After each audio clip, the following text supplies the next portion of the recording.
श्रीगुरुभ्यो नमः। योऽन्तः प्रविश्य मम वाचमिमां प्रसुप्तां सञ्जीवयत्यखिलशक्तिधरस्वधाम्ना अन्यांश्च हस्तचरणश्रवणत्वगादीन् प्राणान्नमो भगवते पुरुषाय तुभ्यम्। व्यासाय भवनाशाय श्रीशाय गुणराशये हृद्याय शुद्धविद्याय मध्वाय च नमो नमः। समाश्रयेत् गुरुं भक्त्या महाविश्वासपूर्वकं निक्षिपेत् सर्वभारांश्च गुरोः श्रीपादपङ्कजे। భాగవత కథా భాగంలో నారద మహర్షి వ్యాస మహర్షి సమీపానికి వచ్చి భాగవత రచనకు ప్రార్థించాడని, ఆ ప్రార్థనను అంగీకరించి వ్యాస భగవానులు సుముఖతను వ్యక్తపరిచారు అని విన్నాం. అదే సందర్భంలో నారద మహర్షి తన మనోభావాన్ని వ్యక్తపరుచుకుంటూ నేను ధన్యున్నయ్యాను అని ధన్యతాభావాన్ని తాను తెలియపరిచాడు. మీ దర్శనమే నాకొక మహాభాగ్యము, ఇదొక పర్వకాలము అని ప్రశంసించాడు. సర్వజ్ఞులైన వ్యాస భగవానులు అంత తెలిసినను తెలియని వాని వలె భక్త జనాంగమునకు అర్థమయ్యేటట్టుగా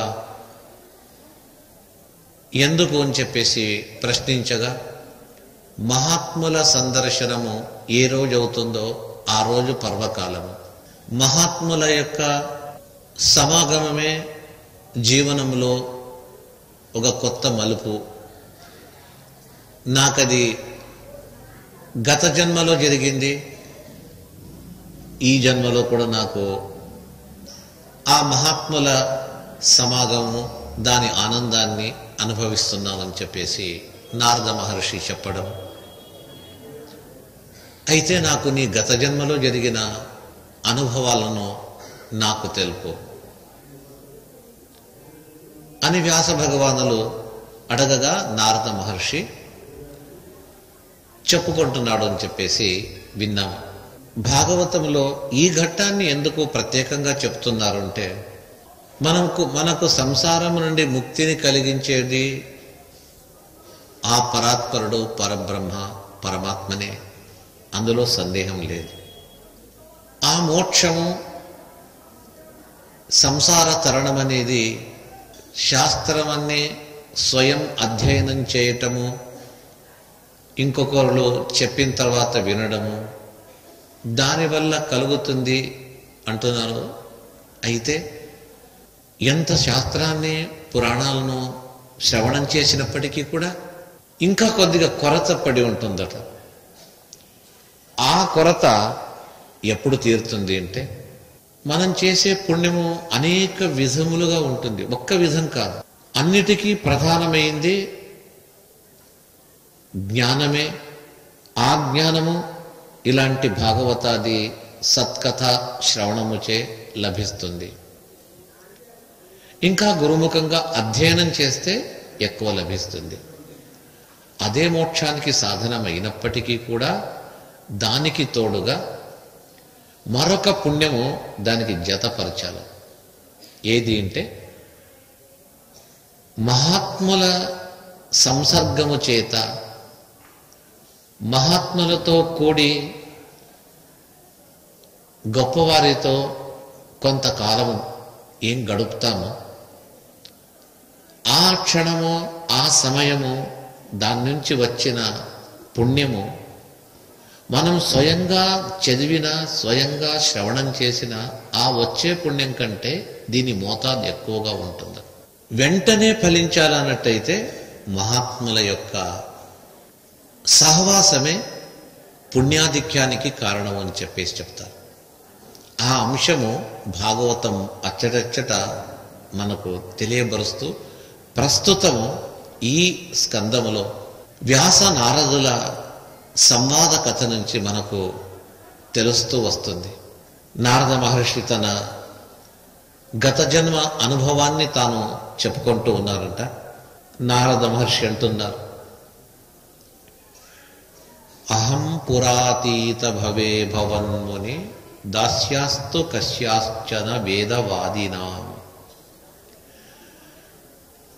అతీత బ్రహ్మకల్పములు, బ్రహ్మకల్పము అంటే బ్రహ్మ యొక్క 100 సంవత్సరముల కాలం. 100 సంవత్సరములు అంటే మన 100 సంవత్సరాలకు బ్రహ్మ 100 సంవత్సరాలకు మనము లెక్క కట్టరాదు. అది మన లెక్కకు మన క్యాలిక్యులేషన్కు అతీతమైనటువంటిది. బ్రహ్మ ఆయుష్యుడు. మనకు 100 సంవత్సరాలు, బ్రహ్మకు 100 సంవత్సరాలే. కాకపోతే ఆ 100 సంవత్సరాల లెక్క మాత్రం వేరే ఉంది. 4 యుగములని మనం పిలుస్తున్నాం. కృత, త్రేత, ద్వాపర, కలియుగం. ఈ 4 యుగములు కలిస్తే మహాయుగం అంటారు.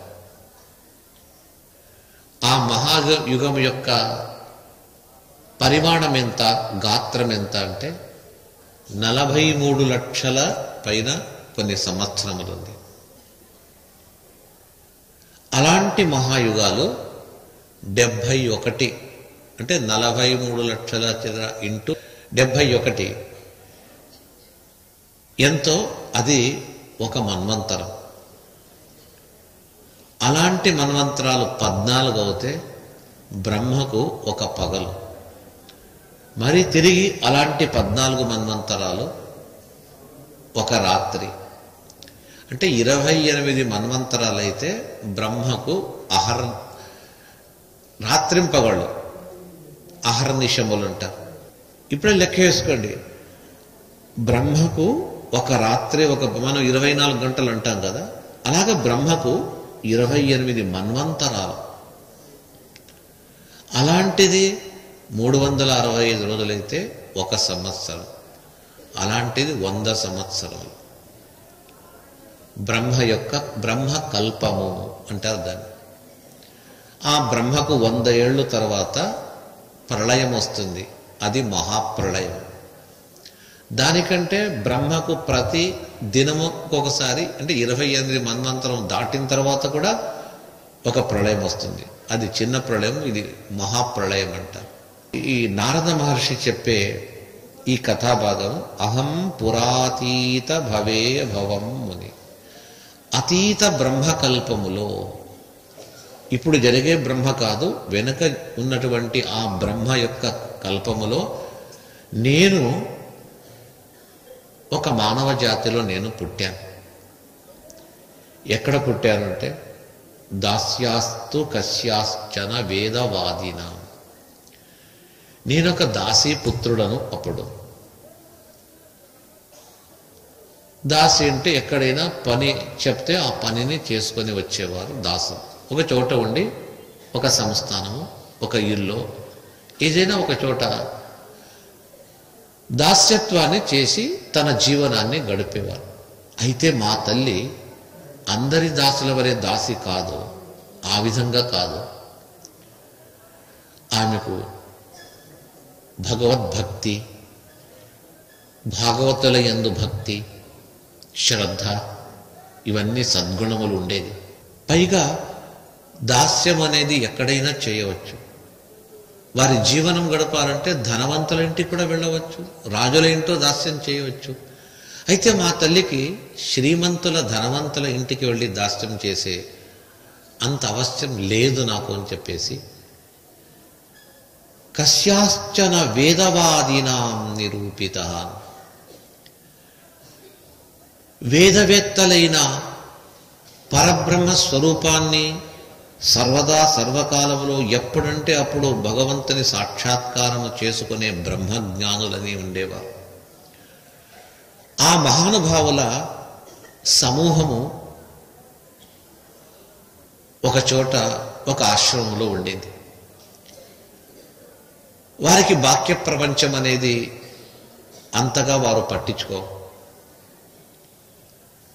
నిత్యము ఆ బ్రహ్మజ్ఞానులు బ్రాహ్మీ ముహూర్తములో లేచి ప్రవహించే నదిలో స్నానం చేసి ధ్యానంలో కూర్చుంటే సూర్యుడు ఉదయించి పైకి వచ్చేంత వరకు ధ్యానం నుంచి లేచేవారు కాదు. ఆ తర్వాత శిష్యులతో కూడి ఆ భగవత్ కథా కాలక్షేపం, తర్వాత ఇంకొక సమయంలో భగవంతుని నామ సంకీర్తనం, మధ్యాహ్నం వరకు ఆ తర్వాత నివేదన, మహాపూజ, ఆ నివేదన తర్వాత ఆ ప్రసాదాన్ని అది భోజనముగా భావించక భగవత్ ప్రసాదంగా భావిస్తూ మరలా తిరిగి ఆ పురాణ ఇతిహాసముల చర్చా గోష్ఠి జరిపేవారు. రాత్రి వరకు జరిగేది. అలాంటి వారు ఉండే ఆశ్రమంలో నా తల్లి పనికి వెళుతూ ఉండేది. నిరూపితో బాలక ఏవ యోగినాం శుశ్రూషణే.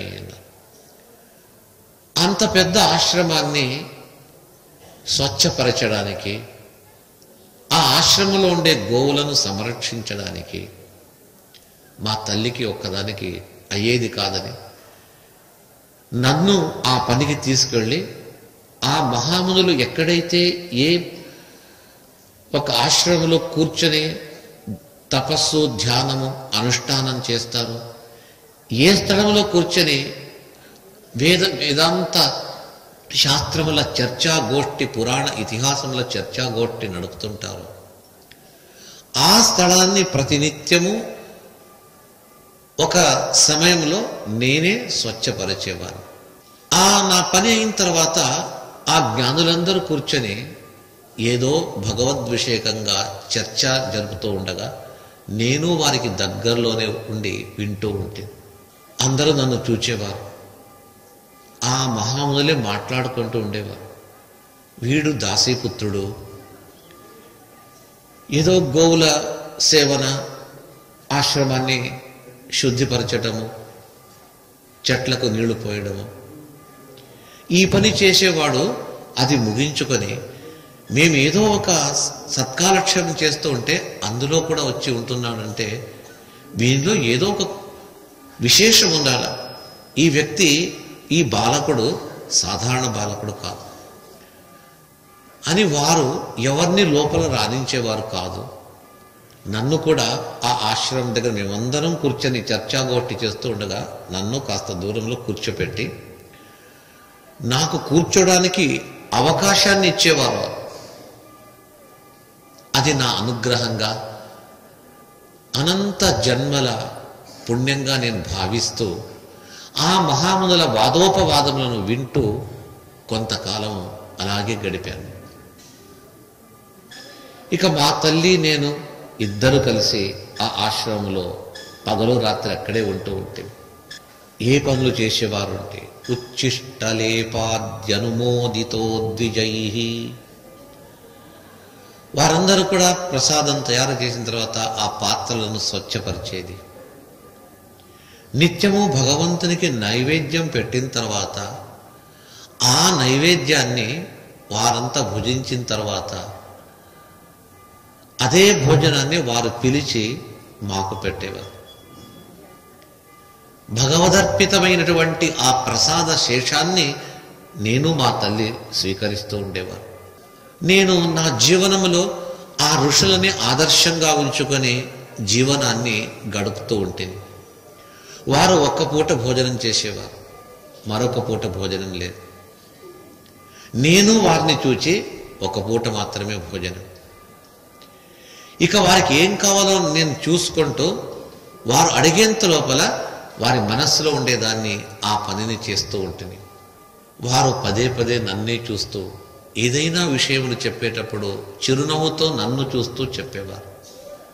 చాతుర్మాస్య నిమిత్తంగా ఆ జ్ఞానులందరూ ఒక చోట, మేము ఉండే చోట వచ్చారు. 4 నెలల కాలము ఈ యతులు, సన్యాసులు సంచారం చేయకూడదని ఒకే చోట ఉంటూ తమ యొక్క నిత్యకర్మానుష్ఠానాన్ని నడుపుతూ ఉంటారు. చాతుర్మాస్య సమయం అయిపోయింది. ఇక మరొక చోట ఉండరు, సంచరిస్తూ వెళుతూ ఉంటాం. మేము రేపు బయలుదేరుతామని చెప్పేసి ఆ మహామునులు చెప్పగా నా కళ్ళలో నీళ్లు వచ్చేసింది.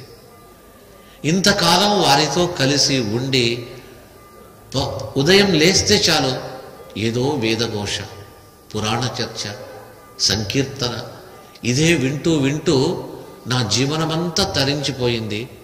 ఒక్కసారి ఆ మహర్షులు, మహానుభావులు, ఆ ద్విజవర్యులు, ఆ విప్రశ్రేష్ఠులందరూ వదిలి వెళ్ళిపోతూ ఉంటే ఎన్నో జన్మల బంధము, ఆ బంధము కలిగిన వారు మన నుంచి దూరమైతే ఎంత బాధపడాలో అంతకంటే ఎక్కువ బాధ వారికి నాకు రక్త సంబంధం లేకున్నా కూడా నాకు అలా కలిగింది. నేను ఏడ్చేశాను. వారు నన్ను ఓదార్చారు, దగ్గర పిలిచారు. బాలక, బాధపడవద్దు, నీవు దాసీపుత్రుడుగా పుట్టావు, అయితే నీ స్వరూప యోగ్యత చాలా గొప్పది. నీవు మహాత్ముడవు, మహానుభావుడు అవుతావు. నీవు ఇంతకాలం సేవించావు కదా, ఆ సేవకు ఫలాన్ని ఇవ్వాలని చెప్పేసి నేను అనుకుంటున్నాను. ఎవరైనా పని చేస్తే పనికి తగిన వేతనం ఇస్తారు.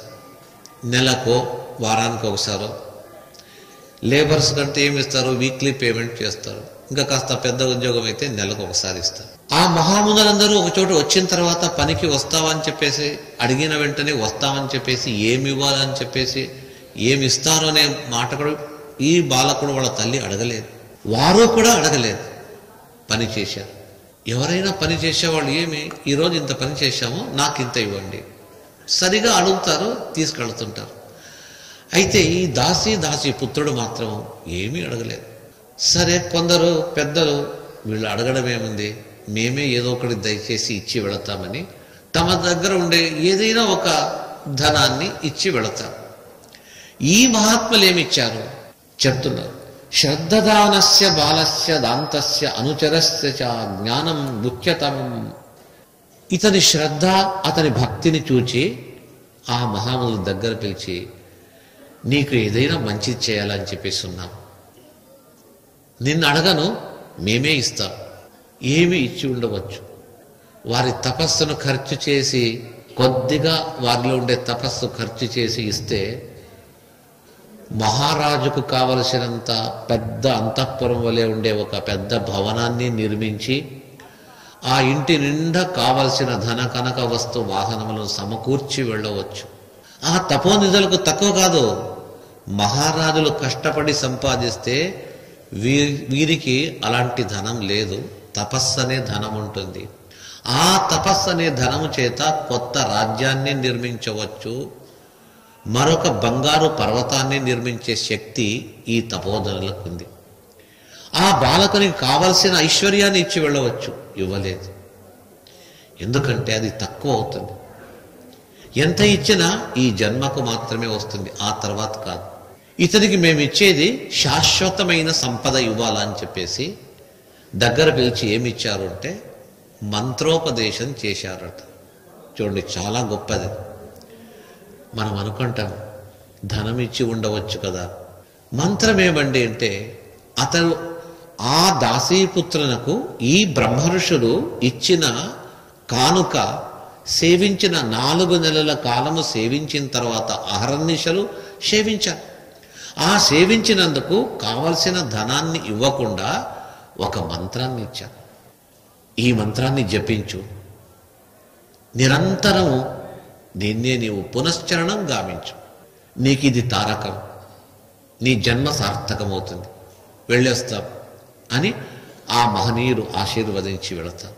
కన్స్ట్రక్షన్ రంగాలలో దశాబ్దపు అనుభవంతో కస్టమర్ల మరియు శ్రేయోభిలాషుల మన్ననలను, నమ్మకాన్ని గెలుపొందిన సంస్థ విఆర్ఆర్ కన్స్ట్రక్షన్స్. నాణ్యతకు, నమ్మకానికి మారుపేరు VRR constructions. Independent houses, apartments, villas అన్ని రకాల హంగులతో అలరించే అద్భుతమైన వెంచర్స్ తో పాటు అందరికీ అందుబాటు ధరలో సొంత ఇంటి కలను సాకారం చేసే నమ్మకమైన సంస్థ VRR constructions. Please visit VRR constructions, Varatex Plaza near Radhika Theatre, ECL X Road, Hyderabad. Call to 9100885551, 9100885559.